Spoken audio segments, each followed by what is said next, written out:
Moin, moin und herzlich willkommen bei Santory. Schön, dass du hier bist. Ja, heute mal ein etwas anderes Video, denn ich stelle euch heute meine Shopping-Ausbeute der letzten 4 bis 5 Wochen vor. Ich war in der einen oder anderen Nischenparfümerie, dann habe ich auch noch online bestellt und ein Parfum habe ich aus England, aus London zugeschickt bekommen. Ja, und diese Parfums möchte ich euch heute kurz vorstellen. Ja, ich werde das jeweilige Parfum nur immer kurz vorstellen, weil alles andere würde sonst den zeitlichen Rahmen sprengen. Ja, wir starten am besten mit Oud 7, der Nischenmarke Matière Première. Ja, das war ein Parfum, was eben nicht ganz so einfach zu bekommen war, denn es ist ein Harrods Exclusive. Harrods ist ja das große, bekannte Londoner Kaufhaus. Ja, durch einen Freund, der in London lebt, habe ich dieses Parfum dann zugeschickt bekommen, was wiederum auch nicht so einfach war, weil wegen Zoll und so weiter und so fort. Es hat dann alles extrem lange gedauert, aber ich wollte dieses Parfum unbedingt haben. Ja, es ist ein wirklich animalisches Parfum. Also hier wird mit einer animalischen Oud-Note gearbeitet, mit ganz viel trockenem Holz und auch noch mit einer schönen Tabak- und Ambernote. Aber es ist halt wirklich animalisch und das muss man mögen. Ich mag aber diese Animalik und generell diese Duft-DNA. Ich freue mich jetzt eben schon auf den Spätsommer und auf den Herbst. Da ist es einfach bestens für geeignet. Es hat auch eine überragende Haltbarkeit und Sillage. Ja, dann machen wir weiter mit der Marke Knietsche und dem Parfum Knietscheten. Ich habe das Parfum ja erst am Dienstag in einem ausführlichen Review vorgestellt. Deswegen werde ich tatsächlich jetzt auch nicht mehr ganz so viel dazu sagen. Ja, es ist einfach ein klassisches Parfum, fast 100 Jahre alt. Es hat eine so schöne, feine, subtile Ledernote. Dann wird auch noch mit diversen Gewürzen gearbeitet. Es ist auch leicht animalisch. Und tatsächlich finde ich auch, dass Knietscheten einige Parallelen zu Xerjoffs Homme aufweist. Natürlich sind die Parfums nicht identisch, aber so eine gewisse Ähnlichkeit ist meiner Meinung nach vorhanden und lässt sich auch nicht, von sich weisen. So, dann machen wir mit Argento Overdose weiter. Ich hoffe, man erkennt den Flakon einigermaßen. Ihr seht ja selbst, das spiegelt hier ordentlich mit dem Licht, aber ja, unfassbar toller Flakon. Also ja, wie gesagt, da kann man Xerjoff einfach nicht für kritisieren. Die Flakons sind immer wirklich große Klasse. Gefällt mir auf jeden Fall. Ist natürlich Geschmackssache. Ja, und wie riecht Argento Overdose überhaupt? Also für mich riecht es wirklich sehr blumig, aber zugleich auch angenehm fruchtig. Dann haben wir viele interessante grüne Noten mit dabei, vor allem so Eukalyptus. Eukalyptus sorgt meiner Meinung nach immer für so eine belebende Frische. Also es ist einfach eine ganz, ganz tolle Duftkomposition. Und Argento Overdose hat an mir auch eine unfassbare Haltbarkeit und Sillage. Also das Parfum hält an mir wirklich ohne Probleme 12 bis 14 Stunden. Die Sillage ist auch wirklich sehr intensiv. Also ich nehme das Parfum gefühlt einfach den ganzen Tag wahr. Also wirklich ein ganz tolles Parfum. So, dann machen wir hier auf der anderen Seite weiter.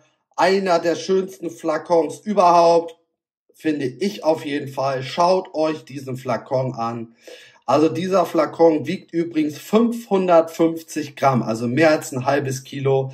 Das ist wirklich ein Schwergewicht, also eine absolut tolle Qualität. Ja, und so riecht auch das Parfum. Sehr, sehr toll, sehr angenehm. Es ist ein Amber-Parfum, es ist also ambriert. Dann haben wir aber auch unter anderem eine richtig schöne Mandarinennote mit dabei. Moschus haben wir auch dabei, was sich dem Amber-Part natürlich bestens anschließt. Es ist so anschmiegsam, man ist von einer so tollen, weichen Duftaura umgeben. Man ist so quasi zugedeckt, umhüllt. Da haben wir auch noch ein bisschen Jasmin und Sandelholz. Ihr seht ja den Flakon. Ich habe dieses Parfum tatsächlich mittlerweile auch schon öfter getragen. Es war für mich ein ganz neues Parfum in meiner Sammlung. Dementsprechend wollte ich es natürlich auch ein bisschen vorher testen und ausprobieren. Aber ich fand es tatsächlich auch so toll, dass ich es öfter getragen habe. Also wirklich, Salam ist wirklich ein ganz, ganz tolles Parfum. Genau, und bevor ich jetzt vergesse, Salam ist von der Nischenmarke Anfass. Die haben auch noch andere tolle Parfums. Aber zu Salam kommt in der nächsten Zeit sowieso noch mal ein ausführliches Review. Und da gehe ich auch noch mal ein bisschen auf die anderen Parfums der Marke ein. So, dann machen wir weiter mit Divine Vanille, der Nischenmarke Essential Parfums. Ja, das Parfum, ihr seht es, ist von Herrn Olivier Péchot. Das ist übrigens auch der Parfümeur von Harrod. Und so riecht Divine Vanille auch. Also die Kopfnote ist von Divine Vanille ja synthetisch. Also generell hat dieses Parfum im Vergleich jetzt zu Harrod eine leichte synthetische Note. Zu Anfang in der Kopfnote ist die Synthetik auch deutlich stärker ausgeprägt. Die zieht sich aber nach einem kurzen Moment zurück. Und dann geht Divine Vanille auch ganz klar in die Richtung von Harrod. Also da ist die Übereinstimmung wirklich so bei 90%. Da gibt es im Drydown oder nach der Kopfnote eigentlich auch schon nicht mehr große Unterschiede zu Harrod. Man kann sagen, dass Harrod ein bisschen feiner und vielleicht kann man auch sagen, dann doch noch ein bisschen qualitativ hochwertiger ist. Aber im Großen und Ganzen sind diese Parfums ja absolut identisch. Und man darf auch nicht vergessen, dass Divine Vanille in den 100 ml auch nur so zwischen 70 und 75 Euro kostet. Und da bin ich auch einfach ehrlich zu euch. Ich habe auch Harrod, ich habe Harrod auch schon mal auf meinem Kanal vorgestellt. Tatsächlich habe ich aber nur noch wenige Milliliter in meinem Harrod-Flakon. Und ja, ich habe mich jetzt eben mal für Divine Vanille entschieden, denn der Preisunterschied ja ist enorm. Ihr wisst selbst, was Harrod kostet circa 3-mal so viel wie Divine Vanille. Und dafür sind mir die Unterschiede einfach zu marginal und deswegen ist es Divine Vanille geworden, weil es eben ein ganz, ganz tolles Parfum ist. So, weiter im Bunde mit Ambra Calabria, der Nischenmarke Nishane. Zeige euch noch mal kurz den Flakon. Tolles Design und auch ein tolles Parfum, zu dem ich übrigens vor, ich glaube, 1,5 Wochen auch schon mal ein ausführliches Review gemacht habe. Das blende ich euch gerne ein. Ja, Ambra Calabria ist, wie gesagt, ein ganz tolles Parfum. Es ist frisch, es ist aber auch grün, es schwingt die ganze Zeit, ja, so eine schöne grüne Note mit, dann wird es im Verlauf richtig schön weich, leicht cremig, leicht vanillig. Also es ist ein wirklich tolles und vor allem anderes Sommerparfum. Es ist richtig schön weich, elegant. Also ich bin wirklich begeistert. Ich mag dieses Parfum. Und ihr seht ja auch, ja, in kürzester Zeit habe ich es tatsächlich auch schon öfter getragen. Es fehlt schon so ein bisschen im Flakon. Also eine klare Empfehlung. So, dann machen wir mit einer meiner Neuentdeckungen weiter. Mit Al Andalus, der Nischenmarke Moresque. Toller Flakon, alles handmade. Ich habe die Flakons alle vorher geputzt, aber ja, ihr seht, hier sind schon nur durchs Anheben quasi wieder Fingerabdrücke drauf. Das lässt sich leider aber nicht verhindern. Ja, also Al Andalus ist ein ja wirklich schönes Parfum. Ich kenne tatsächlich auch kein Parfum, was so in die Richtung geht. Also für mich hat es eine einmalige Duft-DNA. Es ist würzig, leicht harzig. Es hat aber auch so süße Komponenten. Dann ist es auf jeden Fall balsamisch. Also es ist so schön weich. Die ganzen Duftnoten sind perfekt aufeinander abgestimmt. Es ist alles so toll ineinander verwoben. Hier wird mit Safran gearbeitet, mit Ingwer. Wir haben hier Oud, aber absolut keinen animalischen Oud oder kein animalisches Oud. Also da braucht ihr keine Angst in Anführungsstrichen haben. Wir haben hier Birke, wir haben hier Labdanum, also es ist auch noch ja eben so aromatisch, leicht rauchig. Also ein wirklich tolles Parfum mit einer tollen Haltbarkeit und Sillage. Ein ausführliches Review folgt jetzt in den nächsten 1-2 Wochen. So, dann machen wir mit einem sehr intensiven Parfum weiter, was sich da hinten so ein bisschen versteckt. Aber das hat absolut nichts zu bedeuten. Übrigens ist das hier ja logischerweise auch irgendwie keine chronologische Reihenfolge, sondern ich habe die jetzt einfach mal nur so hingestellt und greife hier in die Runde. Ja, Ombre Nomade, der Nischenmarke, der Designermarke in dem Falle, Louis Vuitton, ein ausführliches Review habe ich vor auch circa 2 Wochen auf meinem Kanal veröffentlicht. Das Video verlinke ich euch hier oben rechts. Ja, ich denke, zur Ombre Nomade muss ich jetzt tatsächlich auch nicht mehr viel sagen. Intensives Oud Parfum. Hier wird mit der Fruchtsüße der Himbeere gearbeitet. Dann haben wir ja auch hier eine rauchige Komponente, eben durch Weihrauch.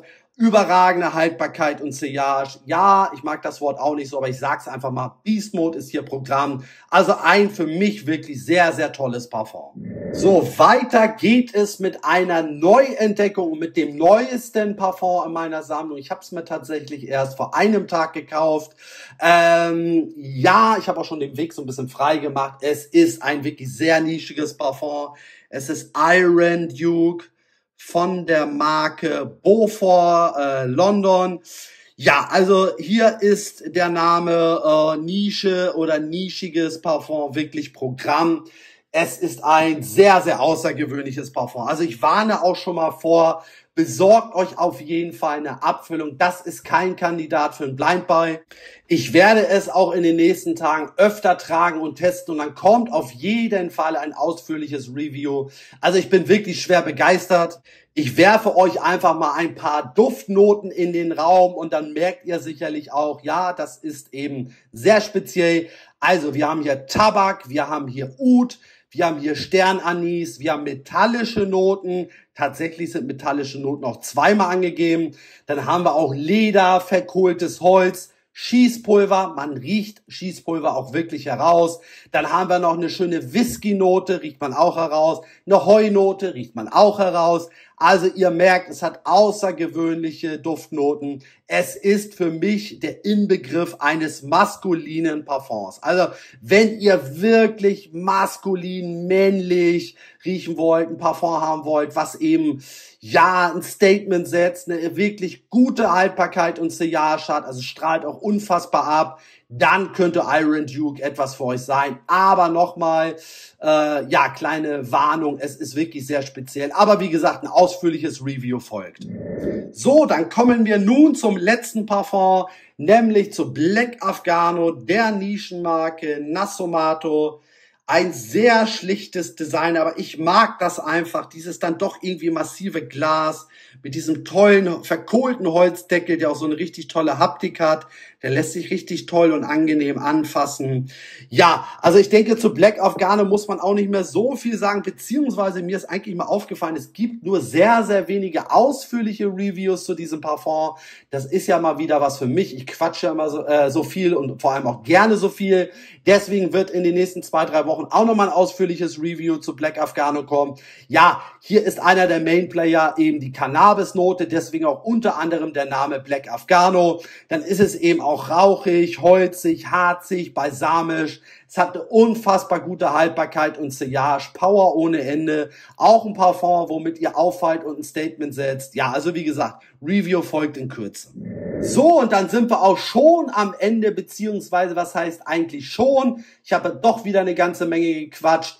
Aber ich wollte euch einfach mal meine Shopping-Ausbeute der letzten Wochen zeigen. Ich denke, ihr könnt erkennen, dass es bei mir schon ganz klar Richtung Herbst und Winter geht. Also hier sind wirklich einige sehr intensive, ja schwere, zum Teil auch animalische Parfums mit dabei. Ich freue mich einfach schon total auf den Herbst und Winter. Und ja, ausführliche Reviews zu dem einen und anderen Parfum wird es in den nächsten Wochen auch noch geben. Ja, du kannst ja gerne mal kommentieren, ob du dich auch schon so ein bisschen Richtung Herbst und Winter eingedeckt hast und ob du vielleicht sogar das eine oder andere Parfum hier aus der Sammlung kennst. Dann sage ich danke, dass du hier warst. Bleib gesund und bis demnächst.